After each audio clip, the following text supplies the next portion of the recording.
नमस्कार मित्रों, वापस से आपका स्वागत हो चुका है एक और नई वीडियो के अंदर। तो देखो, अब मेरे पास ना कहने के लिए कुछ है नहीं। मैं मतलब आप लोग ये सोचते हो कि मैं भूल चुका हूँ। देखो दोस्तों, मुझे ना याद है कि मैंने एक चैप्टर शुरू कर रखा है रिसोर्स एंड डेवलपमेंट नाम से। ठीक है, उसका मैंने आधा पार्ट पढ़ा रखा है, आधा छोड़ रखा है। तो आज हम वो आधा पार्ट कंप्लीट करने वाले हैं। बहुत ही मजेदार पार्ट है आज, क्योंकि आज हम पढ़ेंगे सॉइल्स के बारे में कि कैसी कैसी सॉइल है इस बड़े से देश भारत के अंदर। किस तरीके की सॉइल मिलती है, किस सॉइल पे क्या उगाया जाता है, उसके क्या क्या फीचर्स हैं, ये सारी चीजें हम आज की वीडियो में पढ़ने वाले हैं। हमारी सॉइल इरोजन, हमारी लैंड कंजर्वेशन, लैंड डिग्रेडेशन तक हो गया था ना। लैंड डिग्रेडेशन तक सबने एनसीईआरटी रीडिंग करी या नहीं करी, कमेंट सेक्शन में बताना फटाफट। अगर कर ली है तो यस लिखना, नहीं करी तो नो लिखना, और फिर जाके करना इस वीडियो को देखने से पहले, क्योंकि फिर आप पूरा चैप्टर एक साथ एनसीईआरटी का नहीं पढ़ पाओगे। ठीक है, छोटे छोटे हिस्सों में एनसीईआरटी को बांटो, फिर पढ़ो, तब आपको अच्छे से क्लियर होगा, ज्यादा डीपली पढ़ पाओगे। ठीक है, आज रिसोर्स एंड डेवलपमेंट तो है, बट आज है इसका दूसरा पार्ट। ठीक है, resource and development second part है। इसके अंदर आज हम शुरू करेंगे कि लैंड कंजर्वेशन क्या होता है, different type of soils in India. ठीक है, सॉइल इरोजन, सॉइल कंजर्वेशन, ये सारे पार्ट करने वाले हैं। तो देखते रहना, मजा आएगा। पूरी वीडियो कंप्लीट करना, बिना वीडियो कंप्लीट करे आपको समझ नहीं आने वाला, क्योंकि बीच में अगर छोड़ दोगे तो एक पॉइंट पे आके रुक जाओगे और फिर आप आगे अच्छे से समझ नहीं पाओगे, क्योंकि आपका पीछे का हमारे ब्रेन की ना एक स्ट्रेटेजी होती है। ये क्या करता है कि हमने जो पढ़ा ना, उसे तो एकदम उस टाइम तक परफेक्टली रिमेंबर करके रखता है, यानी कि थोड़े थोड़े टाइम तक परफेक्टली रिमेंबर करके रखता है। पर कुछ टाइम बाद ये थोड़ा ढीला पड़ने लगता है। आप कुछ नई चीज देख लोगे, फिर आपको ना वो चीज ध्यान रहेगी। अगर आप इस चैप्टर को अच्छे से पढ़ोगे, मतलब अच्छे से यहाँ पे पढ़ोगे, आपके दिमाग में फीड होगा। फिर हमारा एक छोटा सा पार्ट होता है ब्रेन का, एक होता है कॉन्शियस, एक होता है अनकॉन्शियस, और एक और पार्ट होता है पीछे की तरफ जो हमारा मेमोरी पार्ट होता है। ठीक है, उसके अंदर क्या होगा, आपकी थोड़ी थोड़ी मेमोरी सेव होती रहेगी। बट उसके बाद थोड़े थोड़े टाइम के बाद आपकी जो मेमोरी है ना, वो धीरे धीरे कम होने लगेगी। अब आप एकदम से उसकी रीडिंग करोगे तो नहीं होगा। आप उसी के साथ, जब मैंने पढ़ा उसके साथ रीडिंग करोगे ना, तो थोड़ी मेमोरी स्ट्रांग होती रहेगी। ठीक है, तो आज शुरू करते हैं वीडियो को। सबसे पहला पार्ट, कंजर्वेशन ऑफ लैंड। क्या कहा था, यहां से शुरू होने वाला है और यहीं से शुरू हुआ। कंजर्वेशन ऑफ लैंड होता क्या है, देखो। सबसे पहले कंजर्वेशन ऑफ लैंड करनी जरूरी क्यों है, हमने पढ़ा था लैंड डिग्रेडेशन होती है, लैंड बिल्कुल खराब हो जाती है हमारी बेवकूफ़ी की वजह से। मतलब हम ऐसे बेकार बेकार काम करते हैं, माइनिंग, क्वेरिंग, और वो भी बहुत बड़े बड़े स्केल्स पे। डिफॉरेस्टेशन बहुत बड़े बड़े स्केल्स पे करेंगे तो हमारी लैंड खराब होगी, ऑब्वियस सी बात है। ठीक है, अब हमें इसको बचाना भी तो है।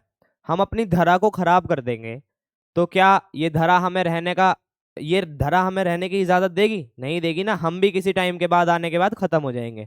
ठीक है, हम इस धरती से जुड़े हुए हैं, डाउन टू अर्थ हैं सब, सब डाउन टू अर्थ हैं, तो हम इस धरती से जुड़े हुए हैं, तो हमें इसे बचाना भी है। तो अब हम वही पढ़ेंगे कि हम इसे कंजर्व कैसे कर सकते हैं। तो देखो, सबसे पहली बात, एफॉरेस्टेशन। अब एफॉरेस्टेशन का मतलब क्या होता है ये समझते हैं। देखो, एफॉरेस्टेशन कुछ भी नहीं है। एफॉरेस्टेशन का मतलब होता है, एफॉरेस्टेशन का मतलब क्या होता है, planting more and more trees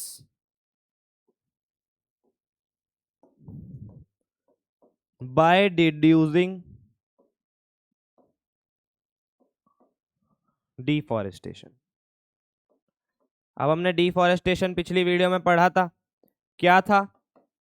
deforestation वो चीज थी, मतलब कि जब हम लार्ज स्केल पर पेड़ों को काटना शुरू कर दें। ठीक है, वो चीज थी डिफॉरेस्टेशन। अब इसी का अपोजिट है afforestation, planting more and more trees by reducing deforestation. Reducing का क्या मतलब होता है, घटाना। डिफॉरेस्टेशन को कम करके मोर एंड मोर ट्रीज को प्लांट करना, ताकि हमारी जो लैंड है वो कंजर्व हो सके। ये होती है एफॉरेस्टेशन, कंजर्वेशन ऑफ लैंड में इसलिए यूज होता है। ठीक है, अगला पार्ट है कंट्रोल ग्रेजिंग। अब देखो, ग्रेजिंग क्या होती है, सबसे पहले ये समझते हैं। ग्रेजिंग का मतलब होता है, ग्रेजिंग का मतलब होता है चराना। आप अपने भेड़ बकरियों को चराते हो, गायों को चराते हो, इस इसको इंग्लिश में कहा जाता है ग्रेजिंग। अब कुछ लोग क्या है ना, देखो जैसे ही आपका एक फील्ड है, एक पैच है लैंड का, ठीक है, ये मानो आपका 8 एकड़ में है। अब इसके अंदर भी मतलब बहुत सारी क्रॉप्स उगी हुई हैं। मतलब लोगों का माइंडसेट इतना खराब है। अब मतलब इसके अंदर घास उगी हुई है, घास है ये ग्रास, ठीक है, अच्छे से समझते रहना, ये ग्रास है। अब लोग इसके अंदर अपनी गाय वगैरह छोड़ देते हैं, ठीक है। क्यों छोड़ देते हैं? ताकि वो चर पाए। अब गायों का पेट भाई बहुत बड़ा होता है, उन्हें खाने के लिए बहुत ज्यादा सामान चाहिए होता है। तो 8 एकड़ में आप सोच सकते, मैं यूपी की 8 एकड़ की बात कर रहा हूँ, हर जगह एकड़ का मतलब अलग अलग होता है, मैं यूपी की एकड़ की बात कर रहा हूँ, आप सर्च करके देख लेना कितना होता है, ठीक है। 8 एकड़ में अगर आप गायों को छोड़ दो, 20-25 गायें आपने छोड़ दी, और उन्होंने 6 एकड़ लैंड को खा लिया, मतलब 6 एकड़ ग्रास उगी हुई थी लैंड पे, उन्हें खा लिया, तो अब उस घास के साथ उस लैंड को भी तो फर्क पड़ेगा, क्योंकि उसकी जो ह्यूमस वाले क्वांटिटी है, ह्यूमस की जो क्वांटिटी है वो बाहर आ गई, सॉइल खराब होने लगी, तो लैंड क्या हुई? लैंड डिग्रेड हुई। और इसे मतलब इतने बड़े स्केल पे लैंड डिग्रेड होना है, इसे हम, इसका कारण क्या हुआ? ओवरग्रेजिंग, यानी कि बहुत ज्यादा चरा देना इन्हें, मतलब पशुओं को। तो इसको बचाने के लिए हमें क्या करना चाहिए? कंट्रोल्ड ग्रेजिंग करनी चाहिए। कंट्रोल्ड ग्रेजिंग कैसे होगी? एक पैच ऑफ लैंड ले लिया छोटा सा, मानो 1 एकड़ या 2 एकड़, इससे फालतू नहीं, ठीक है। 1 एकड़ 2 एकड़ का लैंड ले लिया छोटा सा, और उसके अंदर ग्रेजिंग करवा दी। फर्क पड़ेगा? कुछ नहीं पड़ेगा। ये सॉइल तो वापस से ठीक हो जाएगी, इतने ये सॉइल ठीक हो, इतने दूसरे पे जाके चरा लो भाई, ठीक है। ये वाली बात है। और कभी भी हमें क्रॉप्ड एरिया में अपने पशुओं को नहीं छोड़ना चाहिए। क्रॉप्ड एरिया कौन सा होता है? जिसमें आपने मतलब मेहनत से कुछ उगा रखा हो, जहां आपने सॉइल में कुछ उगा रखा हो, जैसे कि वीट उगा दी, बाजरा उगा दी, वगैरह वगैरह, ये चीजें उगा रखी हो, ऐसे रीजन में हमें कभी भी अपने एनिमल्स को, जो डोमेस्टिक एनिमल्स हैं, उन्हें नहीं छोड़ना चाहिए। क्लियर हुई बात? क्लियर हुई? अब देखो अगला पॉइंट है प्रॉपर इरिगेशन। अब कुछ लोग क्या करते हैं, एक फील्ड है, उसके अंदर ना पानी इतना चला देंगे, इतना पानी, वो फील्ड बेचारी भर जाएगी। देखो यहाँ पे आपकी डोलियां होती है, डोलियों का मतलब समझते हो? ऐसे उठा देते हैं, ऐसे फोल्डिंग टाइप बना देते हैं ना बीच बीच में, जाके पानी अंदर अच्छे से जा सके। ये आपकी डोलियां हैं। अब इन डोलियों के बीच में आपने पानी फ्लो करवा दिया, पानी गया, तो पानी क्या करेगा ना, लैंड को सींचेगा। अब सींचते सींचते वो कुछ सॉइल अपने साथ ले जाता है। अब अगर आप ओवर इरिगेशन करवा दोगे, ओवर इरिगेशन हो जाएगी, तो लैंड ज्यादा चली जाएगी, यानी कि जो सॉइल है वो ज्यादा इरिगेट हो जाएगी, और ज्यादा इरिगेट होने का मतलब कि वो सॉइल उसके साथ बहती चली जाएगी, पानी के साथ वूम वूम वूम बहेगी। अब आपके पास क्या बचा? एक बंजर जमीन। ये क्या है? बंजर जमीन आपके लिए। तो अब क्योंकि इसके ऊपर ह्यूमस नहीं बचा, सॉइल नहीं बची, टॉप लेयर ऑफ सॉइल जिसके ऊपर हम उगाते हैं सारी चीजें, तो ये एक बंजर जमीन ही है, ठीक है। सॉइल कंजर्वेशन, देखो सॉइल कंजर्वेशन हमें करनी जरूरी है, सॉइल कंजर्वेशन बहुत इंपॉर्टेंट है, आगे हम पढ़ेंगे अच्छे से। चलो आगे बढ़ते हैं। देखो अब बात आ गई आपकी सॉइल एज अ रिसोर्स। अब हमारे पास ना सॉइल बहुत टाइप की होती है, और ये बहुत जरूरी भी होती है हमारे एग्रीकल्चरल पर्पसेस के लिए। अब देखो सॉइल एज हमारे पास टाइप्स ऑफ सॉइल है, यहाँ पे 2 टाइप ऑफ सॉइल छोड़ रखी हैं, यहाँ पे इन्हें एक्सेट्रा लिखना चाहिए। एक हो गई एरिड, और दूसरी बताओ forest and mountainous soil. Clear हुआ? ये 6 तरीके की सॉइल है हमारे भारत के अंदर, जो बहुत ज्यादा फैली हुई है, और हम इनके बारे में पढ़ने वाले हैं। सबसे पहला एलुवियल सॉइल, सबसे इंपॉर्टेंट सॉइल, सबसे मजेदार सॉइल, जिसके ऊपर सबसे अच्छी खेती करी जा सकती है। अब इसके फीचर्स क्या क्या हैं? पहले फीचर्स की बात कर लेते हैं। Formed by river deposit silt sand clay. अब देखो ये दो माउंटेन्स हैं, मेरी बात ढंग से सुनना। यहां से नदी आई, मतलब एक टाइप की वैली मान लो, क्योंकि पहाड़ों पे से ग्लेशियर्स पे से ही नदी आती है। यहां से नदी आई, ये क्या हो गई आपकी नदी। अब ये ना अपने साथ क्या क्या लाएगी, जैसे यहाँ पे माउंटेन के बगल में बहुत सारे ना क्या होते हैं, पत्थर वत्थर होते हैं। अब यहां से ये उठा के लाएगी सैंड एंड सिल्ट। अब ये नदी बहेगी नदर्न रीजन में, इंडिया के नदर्न रीजन कौन सा होता है। अब ये देखो, ये वाला हो गया आपका नदर्न रीजन। अब यहां से कहीं से आई नदी और यहाँ पे बहने लगी, यानी कि ये आ गया उत्तर प्रदेश, बिहार, हरियाणा, पंजाब, ऐसे हो गई, ऐसे बहेगी। अब यहां पे क्या होगा, यहां पे क्या होगा, यहां पे ये सैंड एंड सिल्ट इकट्ठे होने लगेंगे। इकट्ठे होने लगेंगे तो क्या होगा, यहां पे सॉइल क्या हो जाएगी, इन सैंड एंड सिल्ट की वजह से सॉइल हो जाएगी फर्टाइल। अब इस फर्टाइल सॉइल को ही हम क्या बोलते हैं, एलुवियल सॉइल बोलते हैं। अब हमारे पास तीन तरीके की एलुवियल सॉइल होती हैं जो तीन नदियों के द्वारा बनाई जाती हैं। मतलब दो तरीके की और होती हैं पर तीन तरीके की अलग से होती हैं। जो नदियों के कंपैरिजन में देखें तो हमारे पास तीन होती है, Ganga, Brahmaputra and Indus. Indus यहां देनी रखी, इंडस भी होती है, ठीक है। तीन तरीके, तीन नदियां हमारी मेन कंट्रीब्यूट करती हैं एलुवियल सॉइल बनाने में, गंगा, ब्रह्मपुत्र एंड इंडस। याद रखना, Ganga, Brahmaputra and Indus. Very fertile soil, सबसे ज्यादा फर्टाइल सॉइल होती है सारी सॉइल्स में। इसके ऊपर वीट वगैरह सब उगाया जाता है। जो भी आप क्रॉप खाते हो ना, मतलब जो यूपी, हरियाणा, पंजाब की साइड आपको सॉइल मिलेगी ना, सारी एलुवियल सॉइल है। कुछ कुछ रीजन में हो सकता है अलग अलग डिफरेंस आ जाए, बट मैक्सिमम एलुवियल सॉइल है। ये मानो 97% एलुवियल सॉइल, 3% कोई और आ जाए तो अलग बात है, ठीक है। इतना क्लियर हुआ, क्लियर हुआ। चलो आगे बढ़ते हैं। अब देखो ये भी एलुवियल सॉइल का ही पेज है। अब पढ़ लेते हैं टाइप्स। दो तरीके की हैं, भांगड़ एंड खादर। अब देखो दोनों को अच्छे से समझना, भांगड़ एंड खादर का मतलब क्या है। देखो भांगड़, अब आपकी दो चीजें आ गई यहाँ पे, भांगड़ एंड खादर। एक होती है ओल्डर एलुवियल और एक होती है न्यूअर एलुवियल। अब आप इसे भांगड़ ना बोल के इसे आप क्या बोल सकते हो, भंगार बोल सकते हो। अब भंगार का क्या मतलब होता है, खराब सामान, ठीक है, कोई भी बेकार सामान, छी छी पुराना हो गया, बेच देते हैं।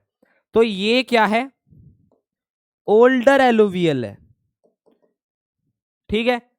भंगार है यानी कि ओल्डर है। और ये कैसी होती है, लेस फर्टाइल होती है। लेस फर्टाइल क्यों होती है, क्योंकि इसके अंदर जो पानी है वो अच्छे से नहीं जा पाता। अब जब अच्छे से नहीं जा पाता तो सैंड एंड सिल्ट की जो मात्रा है वो हो जाती है कम। क्लियर हुआ, क्लियर हुआ। क्या बोला मैंने, ये ओल्डर एलुवियल है, यानी कि भंगार है तो ओल्डर है, ओल्डर एलुवियल है, लेस फर्टाइल है, फर्टिलिटी इतनी नहीं है इसकी, पानी अच्छे से नहीं जा पाता। और क्योंकि जो सैंड एंड सिल्ट है उसकी क्वांटिटी कम है, पानी अच्छे से नहीं जा पाता, तो ये क्या है, लेस फर्टाइल है। अब खादर, एक ओल्डर हुई तो ये ऑब्वियस सी बात है न्यूअर, न्यूअर एलुवियल। अब मैं आपको देखो डायग्राम के थ्रू बताने वाला हूं। ये होती है मोर फर्टाइल, ठीक है, इसके अंदर पानी अच्छे से जा पाता है, ठीक है। और क्योंकि इसके अंदर सैंड एंड सिल्ट की मात्रा होती है ज्यादा। अब देखो अच्छे से समझना, अच्छे से समझना मैंने कहा क्या। अच्छे से मैं एकदम ड्राइंग बना के सिखाऊं, बताऊंगा कि मैंने कहा क्या, क्योंकि ड्राइंग तो तुम्हारे भाई की तुम्हें पता है, एक्स्ट्रा ऑर्डिनरी ड्राइंग बनाता है तुम्हारा भाई, हल्के में ले रहे हो क्या। अब देखो ये एक नदी है, रुक जाओ रुक जाओ, ब्लू कलर से बनाऊंगा, नदी है तो नदी है ना, ब्लू कलर से बनाएंगे। ये एक नदी है, ये सैंड एंड सिल्ट कैरी कर रही है। अब ये नदी ना ऐसे जाएगी, ऐसे बह रही है, तो ये अपने सैंड एंड सिल्ट बगल में छोड़ती है, बगल में छोड़ते हुए जाएगी। अब बगल में जब ये छोड़ते हुए जाएगी तो क्या होगा, तो क्या होगा, ये एक एरिया बनेगा जहां पे इसने छोड़ दिए नए, यहाँ पे सैंड एंड सिल्ट छोड़ दी, अच्छे से समझना, यहाँ पे सैंड एंड सिल्ट छोड़ दी, remove its sand and silt, अच्छे से समझना, छोड़ दिया सैंड एंड सिल्ट। और अब ये जो पीछे वाला एरिया है, जो यहाँ पे पहले सैंड एंड सिल्ट थी, अब वो मूव हो जाएगी। क्यों? क्योंकि पानी ने थोड़ा बहाव भी दिया होगा, नई सैंड एंड सिल्ट छोड़ी तो पुरानी थोड़ी बगल कर दी होगी। अब यहां क्या है, ओल्डर। अब देखना रीजन समझना कैसे बनाया मैंने, क्लियर हुआ? देखो अब यहाँ पानी, ये कौन सा रीजन हुआ फिर, देखो बता देता हूं, क्लियर हो गया होगा, कुछ होगा क्लियर हो गया होगा। ये कौन सा रीजन हुआ फिर, खादर। और ये कौन सा हुआ, भांगर। अब मैं इस डायग्राम के थ्रू बताना क्या चाहता हूं, ये आपकी नदी है, ये आपकी नदी है, ये पानी के साथ सैंड एंड सिल्ट कैरी कर रही है। अब सैंड एंड सिल्ट ये बगल में छोड़ती हुई जाती है, तो जैसे इसने छोड़ा तो पानी का बहाव लगा, तो इसने पुरानी मिट्टी को कर दिया साइड, पुरानी मिट्टी साइड हुई, नई मिट्टी यहां जमा हो गई, नई मिट्टी यहां जमा हो गई, तो इस रीजन में क्या बन गई, न्यू एलुवियल सॉइल बन गई। सैंड एंड सिल्ट की मात्रा ज्यादा, यहां पे कम हो गई, यानी कि ओल्डर हो गई, तो ये भांगड़ ये खादड़। क्लियर हुआ? क्रॉप्स कौन कौन से ग्रो हो जाते हैं, rice, wheat, sugarcane, pulses, ऐसे ऐसे, मतलब जो मेन फूड क्रॉप्स हैं वो एलुवियल सॉइल पे ग्रो हो जाते हैं। ब्लैक सॉइल, रीगर सॉइल या फिर ब्लैक कॉटन सॉइल, तीन नाम है, ब्लैक सॉइल, रीगर सॉइल या फिर ब्लैक कॉटन सॉइल। अब इसे ब्लैक कॉटन सॉइल का नाम क्यों दिया गया, कॉटन क्यों आया, क्योंकि ये बेस्ट कॉटन ब्लैक सॉइल पे उगाया जाता है। फीचर्स, ब्लैक इन कलर, काले रंग की होती है, क्लेई एंड स्टिकी, क्लेई यानी कि थोड़ी, मतलब वो देखिए आपने ऐसे कर करके खींचते हो आप क्ले बनाते हो, ऐसी टाइप में होती है, और क्ले भी मैक्सिमम इसी से बनती है, इन्हीं मिट्टियों से। और स्टिकी यानी कि चिपचिपी सी, चिपचिपी होती है, ठीक है। Retains moisture for long time. अब ये मिट्टी है, देखो समझना, ये आपका एरिया है, इसमें ब्लैक सॉइल है। अब ये ब्लैक सॉइल कैसी होती है, ये होती है पोरस, पोरस यानी कि इसके अंदर पोर्स होते हैं, पोरस, ठीक है। और इसके अंदर जब हम पानी इरिगेट करते हैं ना, इसे पानी छोड़ दिया तुमने, अब ये पोर्स क्या करते हैं, उस पानी को जकड़ लेते हैं। अब उस पानी को जकड़ते ही क्या कर लेते हैं, ये मॉइस्चर को रिटेन कर लेते हैं। मॉइस्चर को रिटेन करने का मतलब अपने अंदर दबा के रख लेते हैं, ताकि इन्हें ज्यादा इरिगेट करने की जरूरत ना पड़े। अब इन्हें ज्यादा इरिगेट करने की जरूरत नहीं पड़ती। अब कॉटन को क्या चाहिए, पानी चाहिए उगने के लिए, टाइम टू टाइम। अब ये मिट्टी क्या करती है, ये मिट्टी पानी को पकड़ के रखती है, अब जैसे ही उसे यूज होगा तो उसे छोड़ेगी, छोड़ दिया तो कॉटन उगेगा। इस वजह से ये इसके जो मॉइस्चर रिटेंशन की क्वालिटी है, मॉइस्चर रिटेंशन इसके अंदर सबसे ज्यादा है, ठीक है। Develops cracks in summer. अब ये बिल्कुल सख्त हो जाती है मिट्टी समर के टाइम पे, सख्त हो गई, कुछ उगा नहीं रखा, तो उसका पानी उड़ जाता है समर के टाइम पे, इवेपोरेट। सख्त हो गई तो इसके अंदर क्या आ जाती है, दरारें आ जाती हैं, दरारें आ जाती हैं, ठीक है। क्लियर हुआ? आगे बढ़ते हैं। अब ये कहाँ कहाँ मिलती है, ये मिलती है आपकी डेक्कन प्लेट्यू रीजन में। डेक्कन प्लेट्यू हम सबको पता है सबसे ओल्डेस्ट रीजन है, बसॉल्ट रीजन के नाम से फेमस। और ये बनती कैसे है, जब पुराने टाइम में हमारे वॉल्केनो इरप्ट हुआ करते थे तो लावा गिरता था। अब जब लावा नीचे आता था ना, तो ये जम जाता था, और जब ये लावा जम जाता था तो यहाँ एक काले काले कलर की लेयर बन जाती थी, जिसे हम बोलते थे बसॉल्ट लेयर, ठीक है।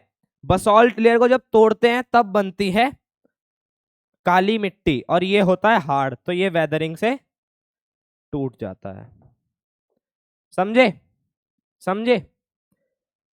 और ये डेक्कन प्लेट्यू कहाँ पे है? महाराष्ट्र, एमपी, गुजरात वाले रीजन को हम डेक्कन प्लेट्यू के नाम से जानते हैं, क्योंकि यहाँ पे हमारे यहाँ सबसे ज्यादा मिनरल्स पाए जाते हैं।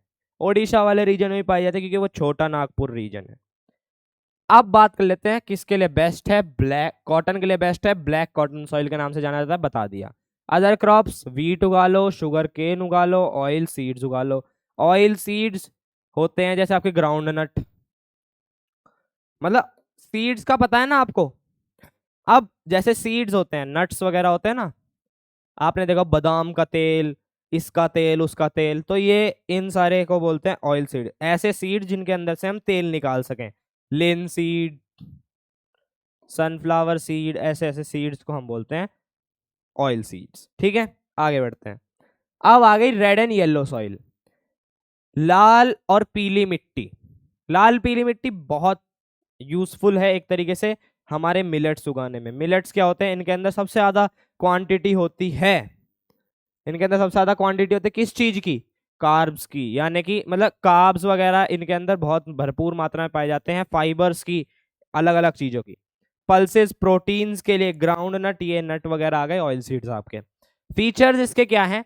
Red colour due to iron oxide. अब इस मिट्टी के अंदर, ये जो मिट्टी है इसके अंदर मिलता है आपका आयरन ऑक्साइड, तो इसका कलर क्या हो जाता है?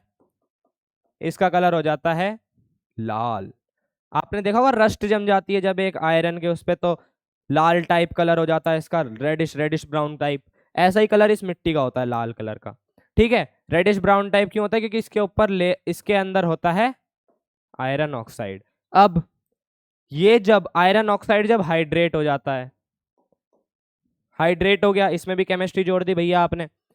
जब ये आयरन ऑक्साइड हाइड्रेट हो गया ना, तो इसके अंदर क्या आ जाता है? ये कैसे कलर की हो जाती है? येलो कलर की हो जाती है। क्लियर हुआ? कब येलो होती है और कब रेड रहती है? रेड तब रहती है जब, जब इसके अंदर, रेड कब रहती है? रेड कलर की तब रहती है जब इसके अंदर आयरन ऑक्साइड हो। और येलो कब हो जाती है? जब ये हाइड्रेटेड फॉर्म में हो जाए। लेस फर्टाइल, थोड़ी कम फर्टाइल होती है, इतनी ज्यादा फर्टाइल नहीं होती। नीड्स फर्टिलाइजर्स, फर्टिलाइजर्स की जरूरत पड़ती है ताकि इसे हम फर्टाइल बना सकें। Found in southern and eastern region. Southern eastern region कौन सा होता है? ये हो गया आपका सदर्न रीजन, और ये होगा आपका ईस्टर्न रीजन, मतलब सेवन सिस्टर्स वाला रीजन आपका, और आपका टेम्पल वाला रीजन, यानी कि क्या बोल सकते हैं मैं, पिलग्रिमेज रीजन। लिख सकते हो आप इसको, बहुत इंपॉर्टेंट पॉइंट है। सेवन सिस्टर्स वाला रीजन और पिलग्रिमेज रीजन इन जगह पे पाई जाती है। अगली है लेटराइट सॉइल। लेटराइट को मैंने बहुत अजीब तरीके से याद करा था, भूरी कलर की मिट्टी होती है, ठीक है, भूरे कलर की, ब्राउन कलर होता है इसका। अब मैंने इसे याद करा होगा, कुछ बच्चे समझ गए, ठीक है, वो ही समझे रहो बस, मैं इसे मतलब बोल नहीं सकता क्योंकि अजीब लगता है थोड़ा। मैंने इसे अजीब तरीके से याद करा हुआ था कुछ। भूरे कलर की मिट्टी होती है, formed in high rainfall areas, जहां बहुत ज्यादा बारिश पड़े ना उस जगह पे पाई जाती है लेटराइट सॉइल। बारिश वाले रीजन में पूरी दबा के बारिश हो रही है, उस रीजन में पाई जाएगी लेटराइट सॉइल। लीच्ड, लीच्ड यानी कि ऐसी मिट्टी जिसके अंदर पानी की मात्रा बहुत ज्यादा हो, पानी बिल्कुल मतलब ऐसे हो जाए चिपचिपी, बिल्कुल दलदल बन जाए, इतना पानी हो, उसे हम बोलते हैं लीच सॉइल। न्यूट्रिएंट्स, इनके अंदर न्यूट्रिएंट्स नहीं होते क्योंकि ये पानी की वजह से जो न्यूट्रिएंट्स है वो बह जाता है, सिर्फ पानी पानी रह जाता है। Rich in iron and aluminium, iron और एल्यूमिनियम का कंटेंट ज्यादा होता है इसमें। मिलती कहाँ कहाँ है? वेस्टर्न घाट। अब वेस्टर्न घाट कहाँ है? ये आपका रीजन है, ये रीजन कौन सा है? ये आपके वेस्टर्न घाट्स, ठीक है। असम, मेघालय, मेघालय में क्यों मिलती है? यहाँ पे क्या है? यहाँ पे क्या है? चेरापूंजी वाला रीजन। और मेघालय को क्या बोलते हैं? Shade of rain. और इसका नाम भी किसके ऊपर है? मेघ, यानी कि बादल। समझे? समझे? Crops with fertiliser, crop fertiliser के साथ साथ कौन सी उगाई जाती हैं? चाय, कॉफी, रबर, कैश्यू। असम में क्या क्या मिलता है? चाय वगैरह मिलती है, वेस्टर्न घाट्स में कॉफी रबर मिलती है, मेघालय में कैश्यू अच्छे होते हैं। ठीक है, क्लियर हुआ? आगे बढ़ते हैं। Arid and desert soil. Arid यानी कि सैंडी सॉइल। सैंडी सॉइल पढ़ी होगी ना छोटी क्लासेस में, तो वही सॉइल है सैंडी सॉइल। बस कौन सी सॉइल?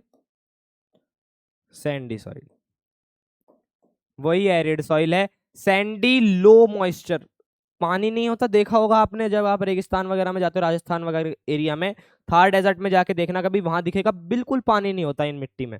ठीक है, ऐसे उठाओगे ऐसे छोड़ दोगे ना तो ऐसे गिरेगी बिल्कुल पार्टिकल्स के फॉर्म में। लो फर्टिलिटी, फर्टिलिटी भी इतनी अच्छी नहीं होती।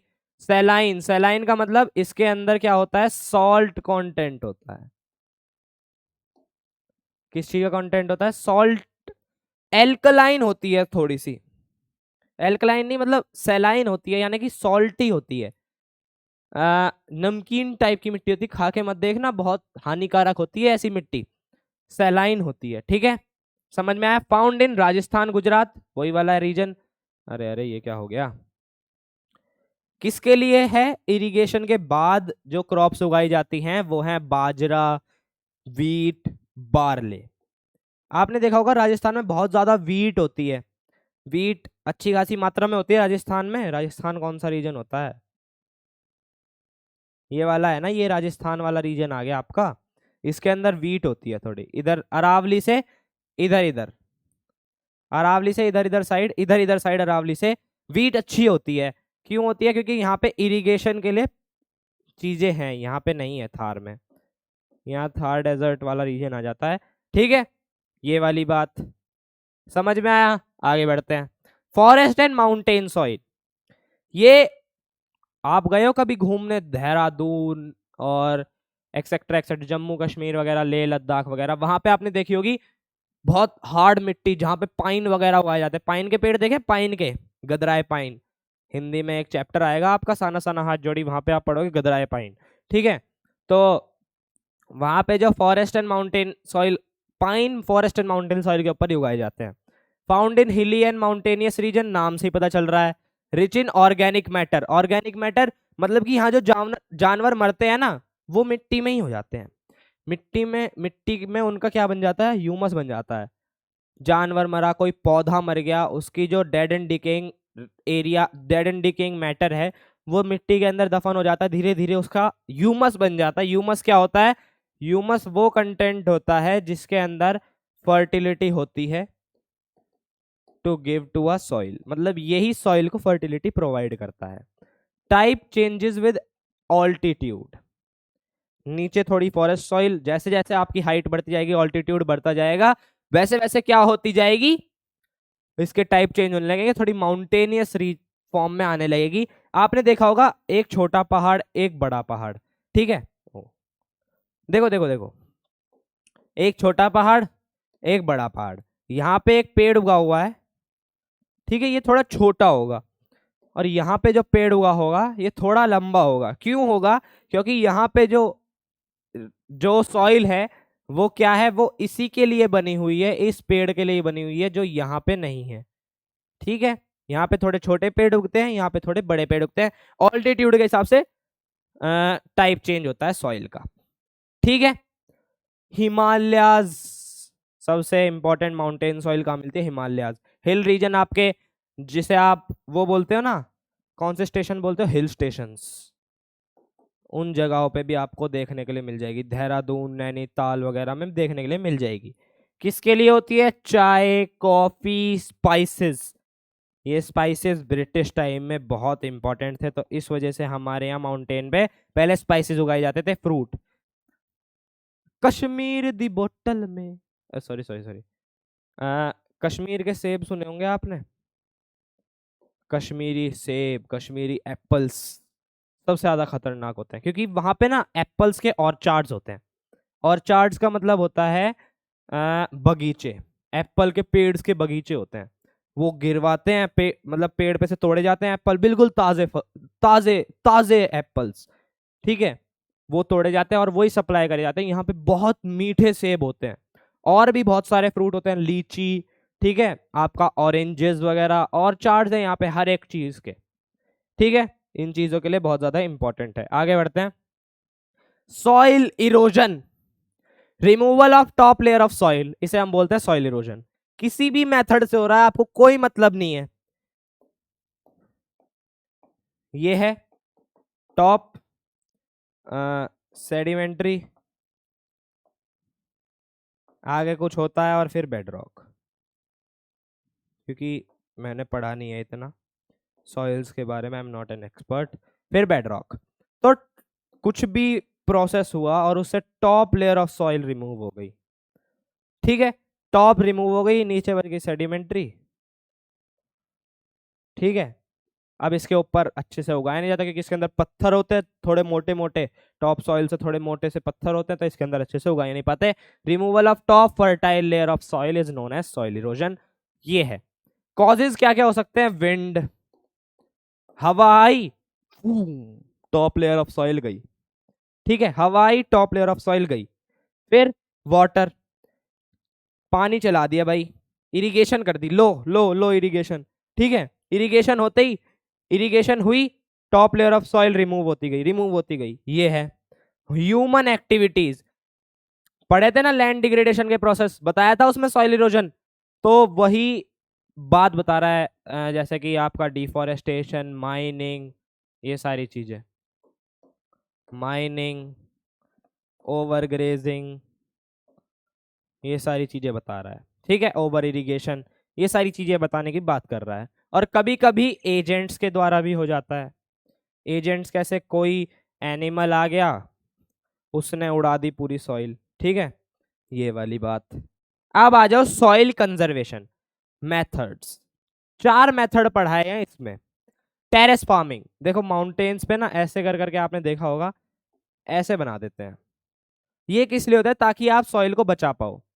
अब इस पे क्या होता है ना, इस पे क्या होता है, इसके ऊपर यहां से पानी, एक स्रोत होता है, सोर्स होता है, ये सोर्स है, वाटर सोर्स, ठीक है, इस पे से पानी बहाया जाता है। अब ये पानी यहाँ से थोड़ी सी मिट्टी लेके जाएगा, वो यहाँ जमा हो जाएगी, यहाँ से लेके जाएगा, वो यहाँ जमा हो जाएगी, धीरे धीरे जमा होते होते होते होते आखिरी में सिर्फ पानी बचेगा, पानी नीचे बह जाएगा, ठीक है। थोड़ी बहुत सॉइल बहती है, थोड़ी बहुत, इतनी नहीं बहती कि जितनी हमारी नॉर्मल इरिगेशन मतलब नॉर्मल मेथड्स में बह जाती है।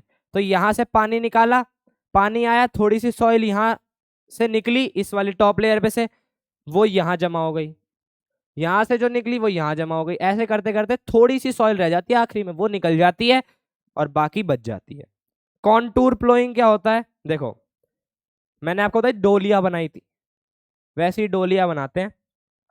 ये आपकी फील्ड है, इसके ऊपर ऐसे कर करके जब आप प्लो करते हो ना, मतलब फील्ड को, तो ऐसे कर करके डोलिया बना देते ताकि जो पानी है वो यहाँ पे रुक जाए, आखिरी में आते आते जो पानी है वो यहाँ मतलब पानी बह जाए और सॉइल साइड में जमा होती रहे, ठीक है, इसलिए।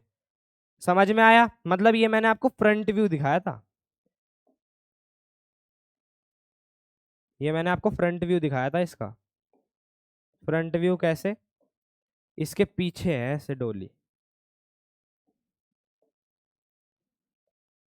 देखो भाई ड्राइंग पे मत जाना, बस समझना बात को, ठीक है।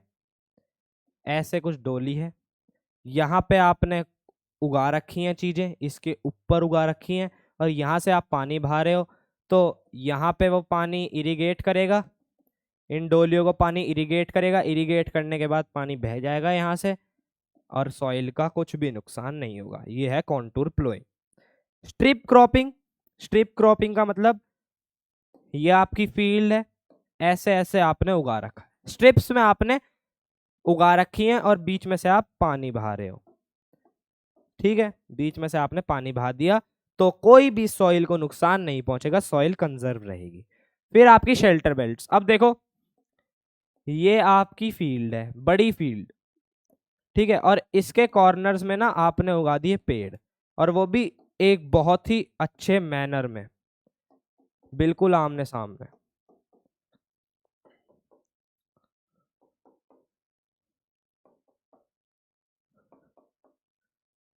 ये उगा दिया आपने पेड़, आमने सामने उगाए हैं, अच्छे मैनर में उगाए हैं। अब इसके बीच में कर लो फार्मिंग, तो जो पानी आएगा वो या तो इधर से बहेगा या इधर से बहेगा या इधर से बहेगा या इधर से बहेगा। अब ये पेड़ उस पानी को जकड़ लेंगे, अपनी रूट्स में दबा लेंगे, मतलब सॉइल को अपने अंदर मतलब अपने ऊपर अटका लेंगे और पानी को बाहर निकाल देंगे, एक्सेसिव वाटर को। ये है सॉइल कंजर्वेशन। तो एक बात बताऊं अब आपको मैं, थोड़ी सी खुशी दे देता हूं अब आपको मैं कि आपका ये जो चैप्टर है ये समाप्त हो चुका है। जी हाँ बिल्कुल, ये आपका चैप्टर खत्म हो चुका है।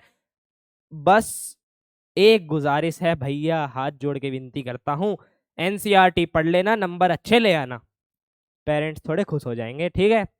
तो यही थी, बस मजा आया, अच्छे से समझा हमने। बस एनसीईआरटी पढ़ना, थोड़े जो मतलब थोड़ी बहुत चीजें हैं कि इसके अंदर ना कुछ कुछ मैंने लिखा नहीं था ताकि आप उसे पढ़ सको। मैं नहीं बताऊंगा, मैं कुछ कुछ छोड़ता हूँ, हर वीडियो में कुछ ना कुछ छोड़ता हूँ, इसलिए आपको कहता हूँ एनसीईआरटी पढ़ो।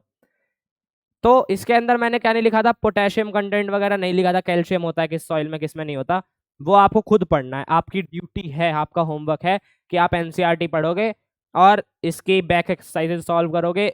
देखना कि आपसे सॉल्व हो रही हैं, अगर हो रही हैं समझ जाना आपकी मेमोरी कहीं नहीं गई है, आपने बिल्कुल अच्छे से पढ़ रखा है चैप्टर, ठीक है। तो आज की वीडियो में इतना ही, मिलेंगे आपसे अगली वीडियो में, तब तक के लिए बाय बाय। आप पढ़ते रहो, हम पढ़ाते रहेंगे। Thank you and thank you so much.